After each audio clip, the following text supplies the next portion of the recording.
क्षमा करें। समय के अनुरूप हमारे इस जिस जगह पर मैं भी विराज हूँ, जिस गांव में रह रहा हूँ, नेटवर्क संबंधी थोड़ी समस्या है, इसलिए वनांचल प्रदेश है। वनांचल प्रदेश होने के कारण थोड़ा सा दिक्कत जा रहा है, इसलिए आप सभी के साथ लाइव ना आ करके आप सभी के समक्ष एक वीडियो बना करके आपके सामने प्रस्तुत कर रहे हैं। तो जैसा कि श्रीमद् भागवत महापुराण के अंतर्गत में प्रथम श्लोक आया है, सच्चिदानंद रूपाय विश्वोत्पत्त्यादि हेतवे तावत्रय विनाशाय श्री कृष्णाय वयम नमः। सतचित आनंद का स्वरूप जो है, सतचित आनंद स्वरूप विश्व के उत्पत्ति हेतु और 3 प्रकार के तापों का विनाश करने वाले दैहिक दैविक भौतिक तापा राम राज का पुण्य व्यापक। ऐसे भगवान श्री कृष्ण के युगल चरणों पर प्रणाम करते हैं। सच्चिदानंद रूपाय विश्वोत्पत्त्यादि हेतवे तापत्रय विनाशाय श्री कृष्णाय वयम नमः। और तत्पश्चात दूसरा श्लोक आया कि यम प्रवजंत मनुपेत पेत कृत्यम द्वैपायनो विरह कातराजुहाव पुत्रेति तन्मया तर्वो अभिनेन्दोस्थितम् अभिनेन्दोस्तम सर्वभूत हृदय मुनिमा नतोऽस्मि।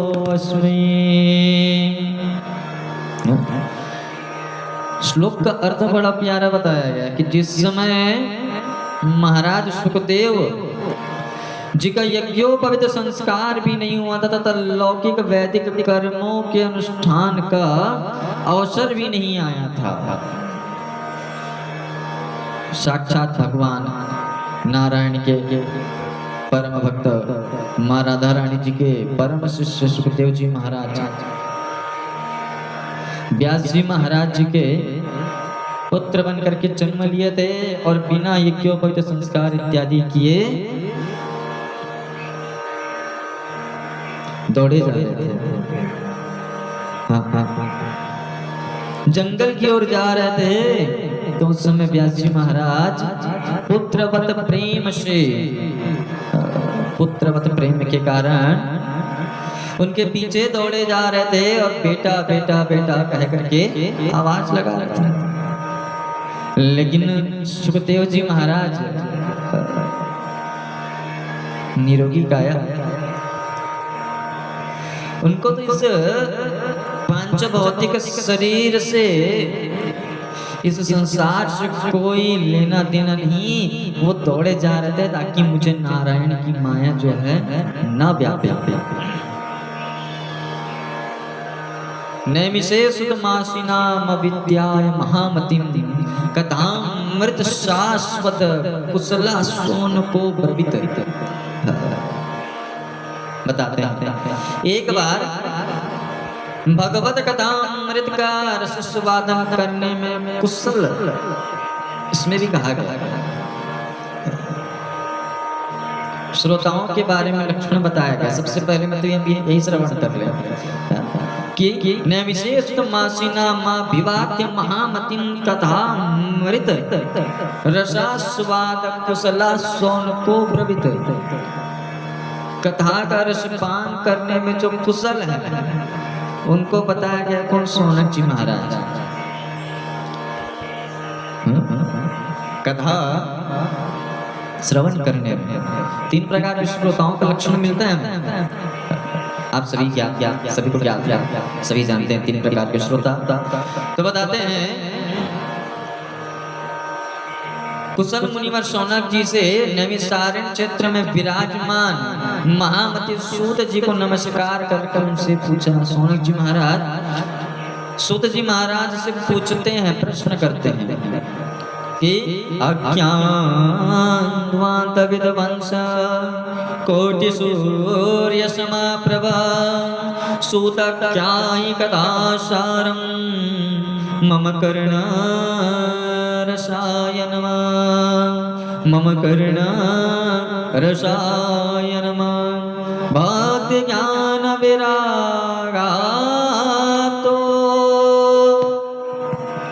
विवेको वर्धते माया मोह निरासस्य वैष्णवे क्रियते कथम। सौनक जी बोलते हैं सूत जी महाराज से कि आपका ज्ञान अज्ञात अंधकार को नष्ट करने के लिए है, आपके पास ऐसा ज्ञान है। महाराज जी आप हमें ऐसा कोई सार गर्भित सभी पुराणों का सभी वेदों का जो सार है ऐसा कोई आप हमें कथा सुनाओ, और कथा होना कैसा चाहिए। मम कर्ण रसायनम, आप हमारे कानों के लिए रसायन अमृत रसायन रसों को श्रवण कराइए। कहते हैं कथा ऐसा श्रवण कराओ जिसमें भक्ति ज्ञान विरागावतो विवेको वर्धते महान। भक्ति भी हो, ज्ञान भी हो, वैराग्य भी आना चाहिए हमें। तीनों प्रकार के ज्ञान हमें हमारे मन के अंतर्गत में कथा श्रवण करने बैठे तो हमारे मन में हमारे इस पांच भौतिक शरीर में तीनों चीज हमें मिलना चाहिए। तब बताते हैं क्या, ये घोरे कलो प्रायो जीवास सुरताम कथा क्लेशे क्लेशा क्रांतस्य तस्यैव शोधने किं परायणम। इस घोर कलिकाल में जीव जो है प्राय आसुरी स्वभाव वाला हो जाएगा। कलयुग का काम ही वही है। कलयुग में लोग हो ही गए आसुरी व्यक्ति। जब इस प्रकार निवेदन किए सौनक जी महाराज, तब सूत जी महाराज बताते हैं कि सौनक जी आपके मन में जो प्रीति है ना, आपके मन में जो प्रेम है भगवान नारायण के प्रति, और बड़ा ही सुगम है। मैं आपको एक निष्कर्ष सभी सिद्धांतों का निष्कर्ष सुनाता हूं जो जन्म मृत्यु के भय का नाश कर देता है, और होना भी चाहिए। इस जन्म और मृत्यु के जो भय से हमें मुक्त कर दे, क्योंकि लोग हमेशा डरते हैं और लोगों के मन में कहीं ना कहीं डर रहती ही है। ये शरीर कैसा है, ये जो नाशवान शरीर है, ये शरीर कैसा है। चिति जल पावक, चिति जल पावक गगन समीरा, चिति जल पावक गगन समीरा, पंचरचितया अधम शरीरा, पंचरचितया अधम शरीरा। ये पांच भौतिक जो शरीर है, इसमें हमारे मन में कहीं ना हमेशा डर बना रहता है। जन्म और मृत्यु का जो बंधन है, यही तो इस पांच भौतिक शरीर से बना हुआ है। तो कहते हैं सुध जी महाराज बताते हैं कि जो जन्म मृत्यु के भय का डर का जो नाश करते, ऐसा मैं आपको भक्ति के प्रवाह को जो बढ़ाता है और जो भगवान श्री कृष्ण की प्रसन्नता का प्रधान कारण है, वो मैं आपको श्रवण कराता हूँ। काल व्याल मुख क्राश त्रास निर्नाश हेतवे, श्रीमद् भागवतम शास्त्रम कलोका कीरे हासितम। प्यार प्यार काल का जो काल से दूर कर दे, ऐसे ये कथा है श्रीमद् भागवत। वही भागवत की कथा है जो हमें काल के डर से, काल के भय से हमें मुक्त कर सकते हैं। तो सुखदेव जी ने कलयुग में जीवों के काल रूपी सर्प के मुख ग्रास होने के त्रास का आत्यांतिक नाश करने के लिए श्रीमद् भागवत शास्त्र का प्रवचन, देखिए प्रवचन किए सुखदेव जी महाराज।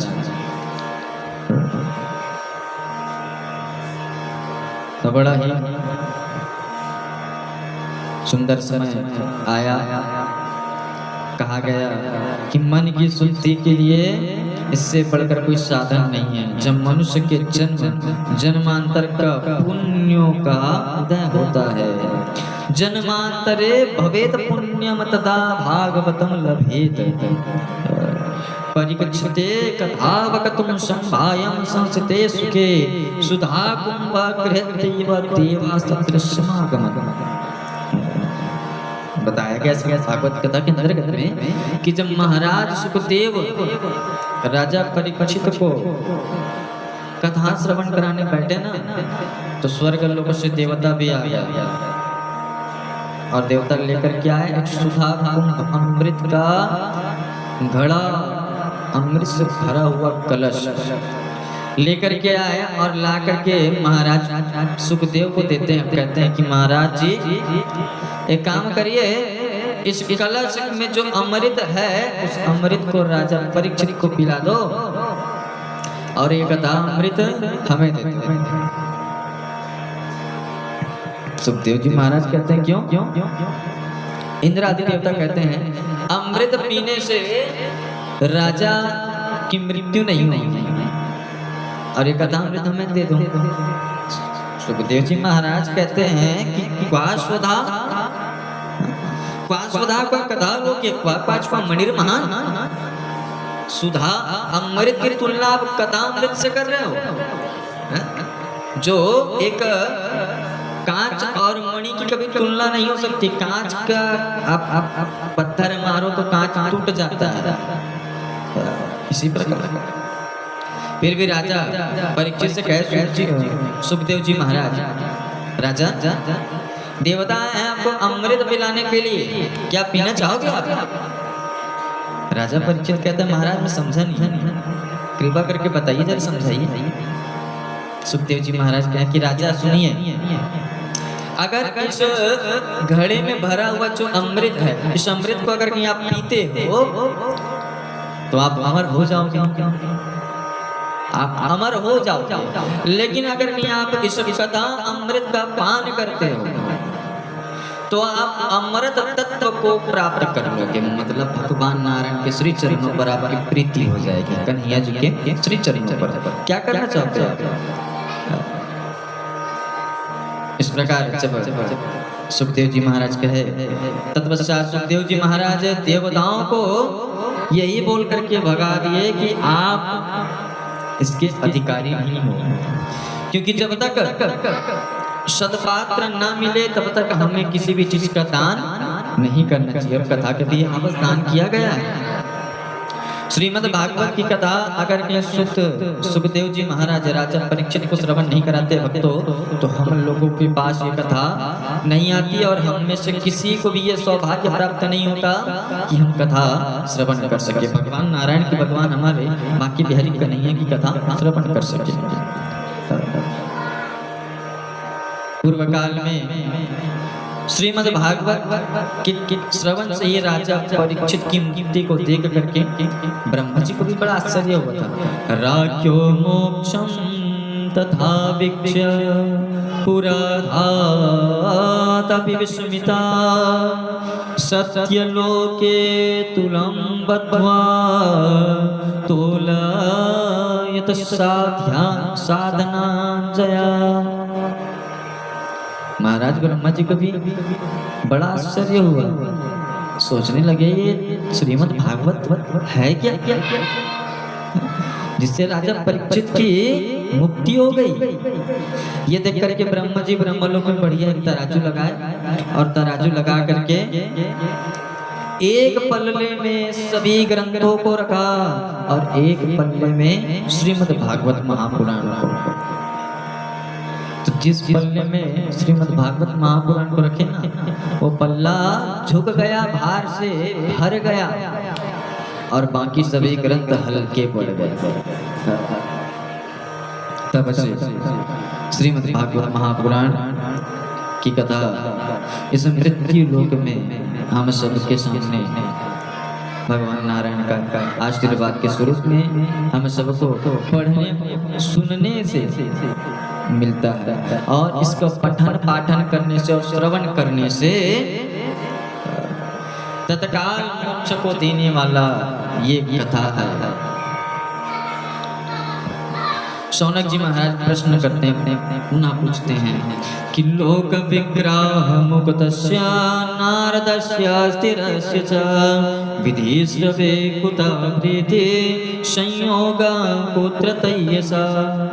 संसारिक प्रपंच से मुक्त एवं विचरणशील नारद जी का सनकादियों के साथ संयोग कहाँ हुआ और विधि विधान के श्रवण में उनकी वृत्ति कैसे हुई।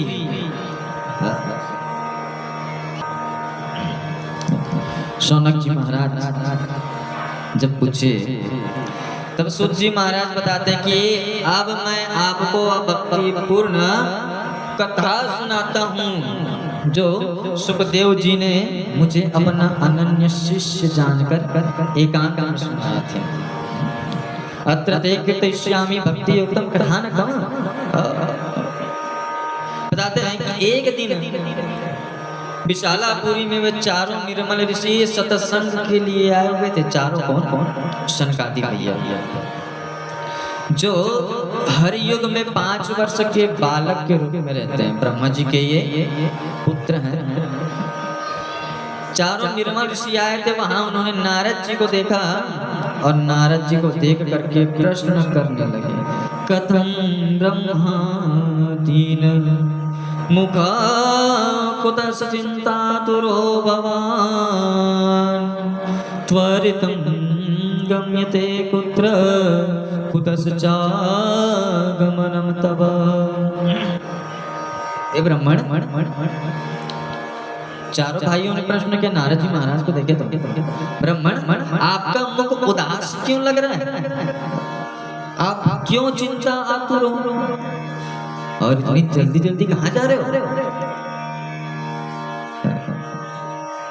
लगता है आपके मन में कुछ बातें चल रही हैं। हाँ? ऐसा लग रहा है कि इस समय तो आप उस पुरुष के समान व्याकुल लग रहे हो, व्याकुल जान पड़ रहे हैं जिसका सारा धन लूट गया हो।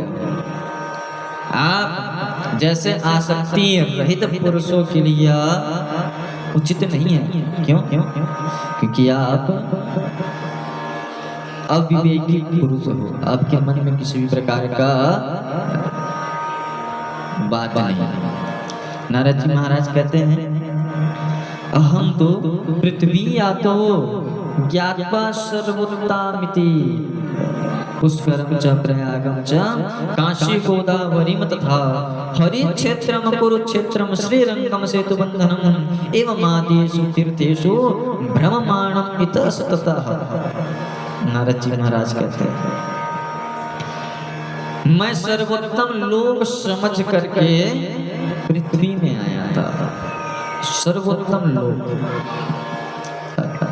यहाँ आकर के मैं पुष्कर प्रयाग काशी गोदावरी इत्यादि तीर्थों में गया महाराज जी, लेकिन कहीं भी मुझे शांति नहीं मिली, मेरे मन को संतोष नहीं मिला। क्योंकि गोस्वामी जी महाराज कहते हैं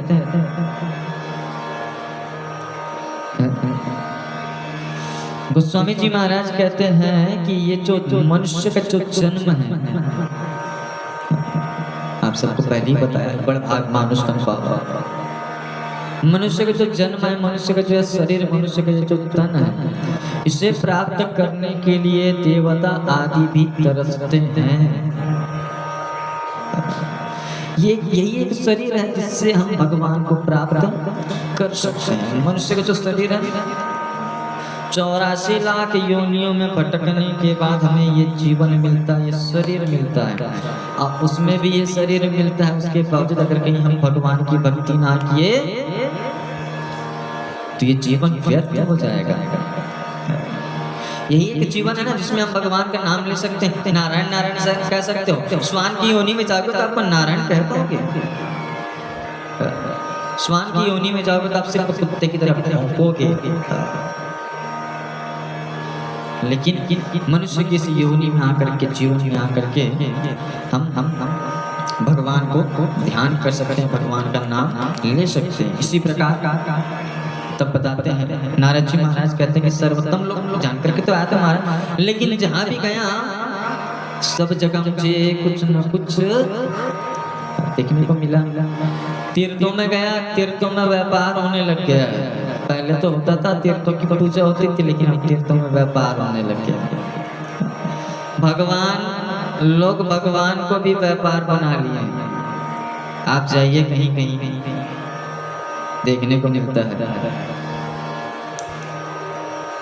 लाइन में लगे हो, कोई आकर कहता है भैया 500 रुपये दो, आपको डायरेक्ट भगवान से दर्शन करवा देता हूँ। भगवान भी पैसे में दर्शन देने लग गए। कई कई जगह पाखंड की दुनिया मत चुकी है। अब फिर कहते हैं क्या तरुणी प्रभुतागे श्याल को बुद्धिदायका कन्या विक्रयणो लोभा तम दिन दंपतिना चकल कनवा। तरुणी प्रभुता के घरों में स्त्रियों का राज हो गया। जो माताएं, जो महिलाएं कहते वो घर में नियम बन जाता है। पुरुषों का तो राधे राधे है। श्याल को बुद्धिदायक का बगल में बड़ा भाई खड़ा रहेगा, बगल में बड़ा भाई खड़ा है, बगल में पिताजी खड़े हैं, छोटे भाई खड़े हैं, चाचा जी खड़े हैं, उनसे कोई सलाह नहीं लेते, लेकिन ससुराल से साले साहब को बुला करके सलाह लेते हैं। कन्या विक्रयणो, पहले कन्या को विदा किया जाता था सादर सम्मति के साथ में। अब कन्या का विक्रय होता है, कन्या बेची जाती है, कन्या खरीदी जाती है। कई कई जगहों पर महात्माओं के आश्रमों में भी बहुत कुछ ऐसा अनर्गल देखने को मिलता है। नारद जी महाराज बता रहे हैं सोनाकादि ऋषियों को, महाराज में कई कई आश्रमों पर भी गया। नाम है मौनी आश्रम, मौनी महाराज जी का आश्रम, और सबसे ज्यादा शोरगुल वहीं से आवाज आ रही है। बड़े बड़े साउंड सिस्टम लगे हुए हैं, आवाज बहुत ज्यादा आ रही। सोचिए जरा, जहाँ जैसा नाम है वैसा काम भी तो होना चाहिए। ये सब देख करके नारद जी महाराज के मन में बड़ा ही दुख हुआ। ये सब देख करके नारद जी महाराज व्याकुल होकर के आगे बढ़ने लगे। नारद जी महाराज कहते मैं आगे बढ़ने लगा और तब मैं पहुंचा कहाँ? वृंदावन। वृंदावन सो वन नहीं, सभी जानते हैं। और जैसे ही मैं वृंदावन पहुंचा तो वृंदावन में मुझे कुछ शांति मिली। नारद जी महाराज कह रहे हैं कि मुझे कुछ शांति मिला महाराज। लेकिन जैसे ही वहां पहुंचा तो वहां पास यमुना जी के तट पर मैं विचरण करने लगा और वहां पास पहुंचा तो बड़ा आश्चर्य देखा। बहुत बड़ा ही आश्चर्य देखा। और आश्चर्य क्या था? तत्राश्चर्यमया दृष्टम् श्रूयतां तन्मुनीश्वरा एका तु तरुणी तत्र निषण्णा खिन्नमानसा।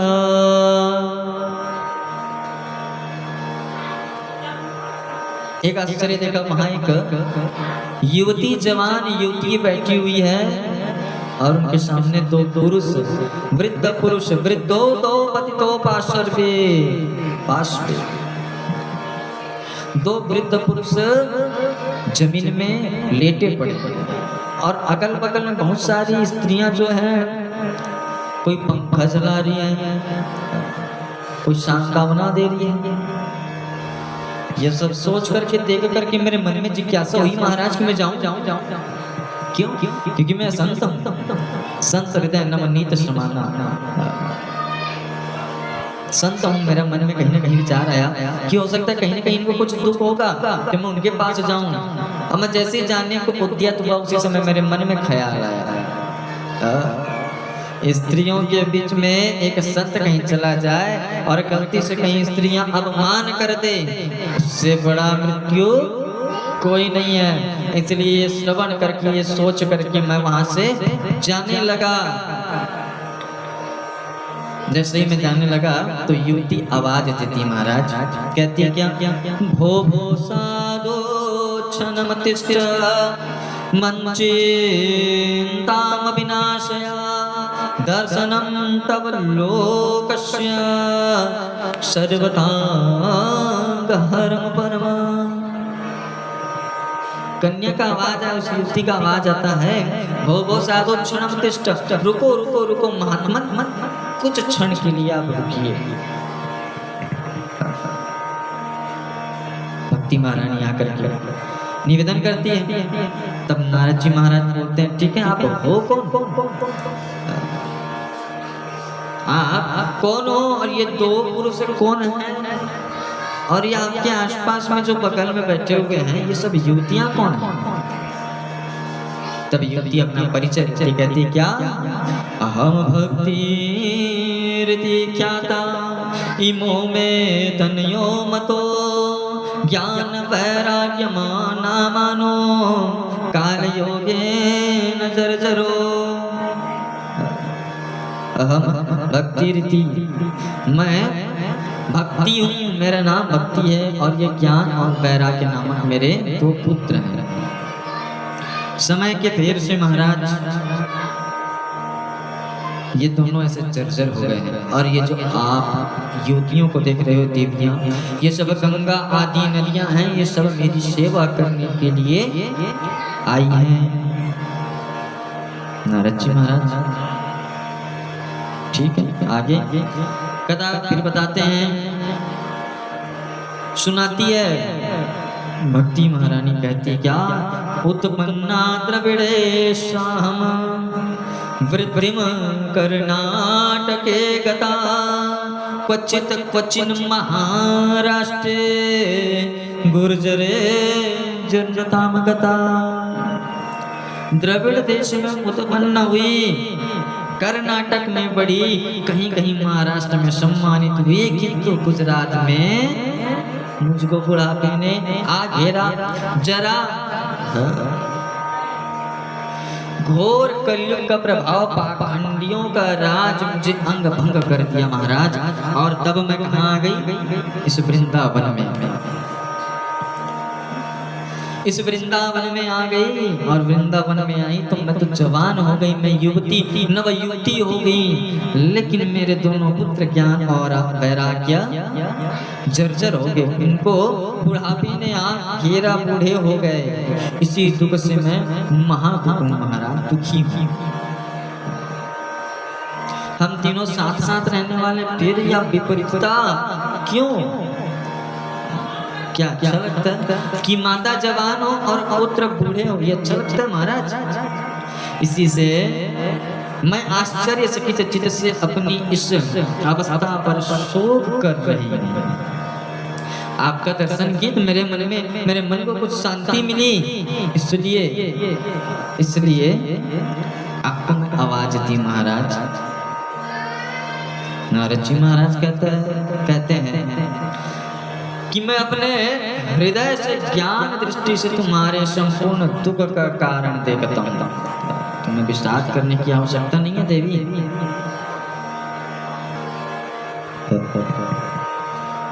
इस प्रकार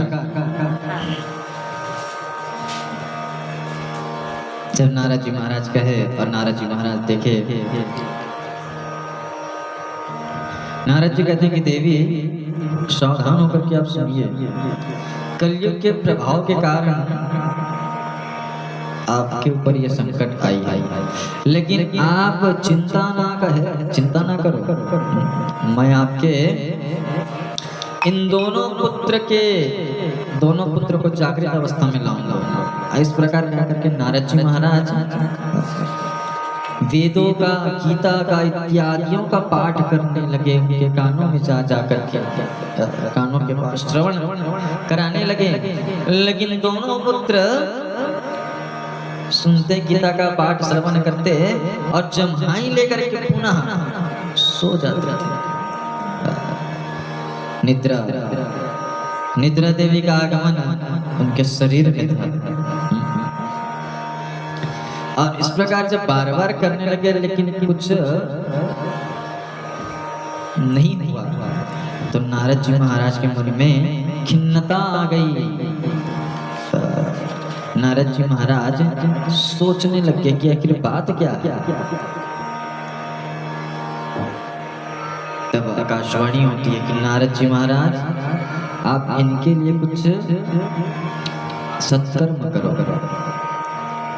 सत्कर्म का श्रीमद् भागवत महापुराण में बड़ा ही सुंदर बताया गया है। आवश्यकता के कारण दोनों पुत्र जो हैं जम्हाई लेकर सोते थे, तो उनके लिए नारद जी महाराज सोच में पड़ गए कि जब मैं इतने बड़े बड़े वेदों का ज्ञान, वेदों को इनके कानों में कह रहा हूँ, गीता का पाठ कर रहा हूँ, लेकिन दोनों पुत्र ऐसा क्यों हो रहा है, सोचने लग गए। तब नारद जी महाराज जब इस प्रकार सोचे, आवाज आई आप सत्कर्म करिए।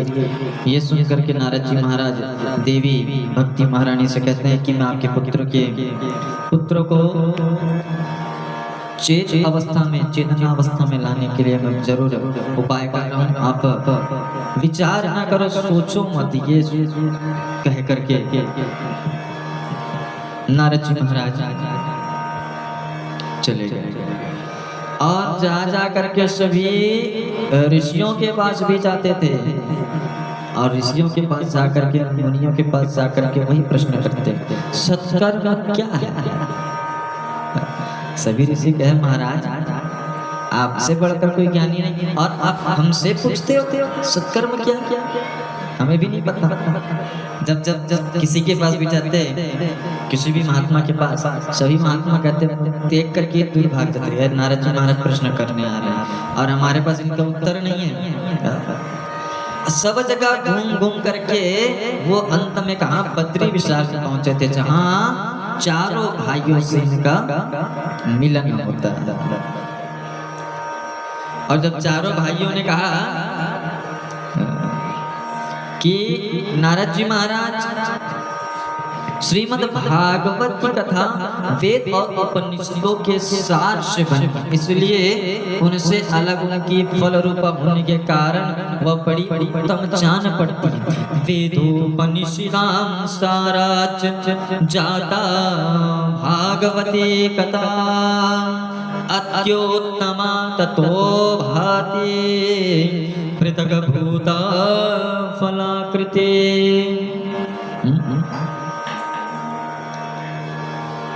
और फिर कहते हैं तत्र ते विस्मयाकेन यथा प्रश्न करो भवान श्रीमद् भागवतं श्राव्यं शोक दुःख विनाशनम्। आश्चर्य क्यों करते हो जो आप हमसे प्रश्न कर रहे हैं? आपको उन्हें शोक और दुख का विनाश करने वाला श्रीमद् भागवत महापुराण ही सुनाना चाहिए। नारद जी महाराज कहते हैं, महानुभावों, आपका दर्शन जीव के संपूर्ण पापों का नाश, शौनक आदि महाराज ऋषियों का दर्शन समस्त जीवों के पापों को नष्ट करने वाले हैं। इसलिए नारद जी महाराज कहते हैं कि मैं इस यज्ञ को करूंगा, आप मुझे उपाय बताइए। शौनक आदि ऋषियों ने कहा ठीक है, इस यज्ञ को भागवत शास्त्र कथा उज्ज्वल ज्ञान यज्ञ करना चाहिए। तब महाराज नारद जी ने प्रश्न किया कि यह यज्ञ मुझे कहाँ करना चाहिए, आप इसके लिए कोई स्थान बता दो। और साथ ही साथ ये भी कहे, मुझे इस सुख शास्त्र की महिमा सुनाइए, यह भी बताइए कि श्रीमद् भागवती कथा कितने दिनों में सुनानी चाहिए और उसके सुनने की विधि क्या है। जब प्रश्न किए नारद जी महाराज, तब सनकादिक ऋषि ने कहा, हरिद्वार के पास में आनंद नामक एक घाट है, वहाँ अनेकों ऋषि महात्मा लोग रहते हैं, तो हम वहीं चल करके आनंद नाम के घाट में जाकर के इस कथा को श्रवण करेंगे। इस प्रकार सूत जी महाराज कहते हैं कि नारद जी महाराज सनक आदि ऋषियों के साथ में श्रीमद् भागवत कथा अमृत का पान करने के लिए वहां से तुरंत गंगा तट पर चले आए। बहुत सारे ऋषि मुनि सभी दौड़ते हुए आए, जो नहीं आ रहे थे उनको भी लाया गया। कहा गया, भृगु वशिष्ठ वनस्य गौतमो मेधा तिथिर देवल देवरातो। सारे ऋषियों आए, बढ़िया श्रीमद् भागवत महापुराण की कथा आरंभ हुई और नारद जी महाराज बन गए श्रोता और सनकादि ऋषि बन गए वक्ता। कथा श्रवण कराने लगे। अब देखिए कथा हो रही कहाँ? हरिद्वार में आनंद घाट में, और भक्ति महारानी ज्ञान वैराग्य बैठे हुए हैं वृंदावन। लेकिन उनके नाम से जब कथा श्रवण नारद जी महाराज कर रहे थे तो उनको फल मिला, और कथा के अंतिम में, कथा के बीच में ही भक्ति महारानी ज्ञान वैराग्य को चेत अवस्था में लेकर के वहाँ प्रकट हो जाती है। सब कथा जानते हैं आप सभी। लेकिन इस कलयुग में श्रीमद् भागवत महापुराण की कथा में जो भक्ति ज्ञान वैराग्य की कथा है, ये बड़ा मार्मिक प्रसंग कहलाता है। क्यों कहलाता है? ये हमारा शरीर है क्या?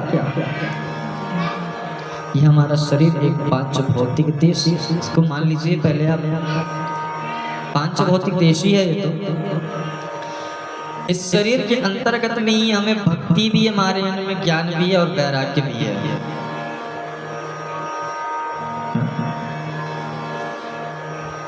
शमशान में जाते हो तो आपको वैराग्य आ जाता है।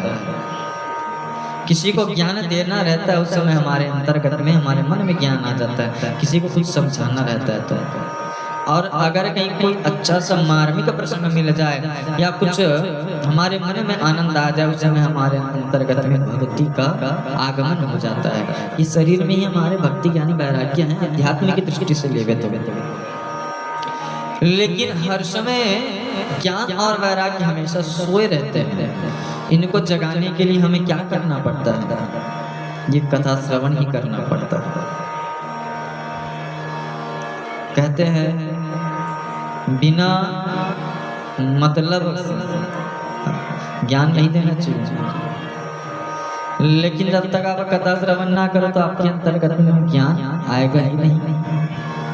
इसलिए हमारे शरीर के अंतर्गत में भक्ति ज्ञान वैराग्य ही है, जिनको जगाने के लिए नारद जी महाराज के जैसे हमें कोई न कोई गुरु अवश्य मिलते हैं। इस प्रकार आज की कथा यहीं बस विराम करते हैं। कल पुनः आप सभी के समक्ष लाइव तो नहीं आएंगे क्योंकि नेटवर्क थोड़ा सा परेशानी रहता है, और क्योंकि ये वनांचल प्रदेश है, ये गांव में हमेशा कुछ न कुछ समस्या। आज लाइट तो बढ़िया है लेकिन नेटवर्क नहीं है, तो कल पुनः इसी समय पर आप सभी के समक्ष गोकर्ण उपाख्यान की कथा आप सभी के समक्ष रखेंगे। जैसा कि आप सभी को पहले ही बता चुका हूँ, ज़्यादा पढ़ा लिखा तो हूँ नहीं, अल्प ज्ञान है, और अल्प ज्ञान के चलते आप सभी को कथा श्रवण करा रहा हूँ। और हमारे सबसे मुख्य बात, हमारी जो है ब्राह्मण एकता विकास मंच जो परिषद है, इसके तत्वाधान पर हमारे अध्यक्ष श्री आशुतोष जी महाराज जी ने बड़ा ही सुंदर समस्त ब्राह्मणों को सौभाग्य अवसर प्रदान किए हैं, ताकि जो कोई भी इस कथा को अगर कुछ शब्द ही कोई भक्त सुन लेता है तो उनके जीवन में किसी भी प्रकार की समस्या नहीं रहेगी। और इस कोरोना काल में, वैश्विक महामारी की संकट काल में हम सब घर बैठे ही अगर यहाँ कथा श्रवण करते हैं तो इससे बड़ी और कोई बात ही नहीं है। इसलिए आप सभी के समक्ष नमन करता हूँ, प्रणाम करता हूँ, और आज अपनी इस वाणी को इसी जगह पर विराम करता हूँ। सादर नमन, राधे राधे, जय जय श्री राधे, प्रणाम, सादर प्रणाम।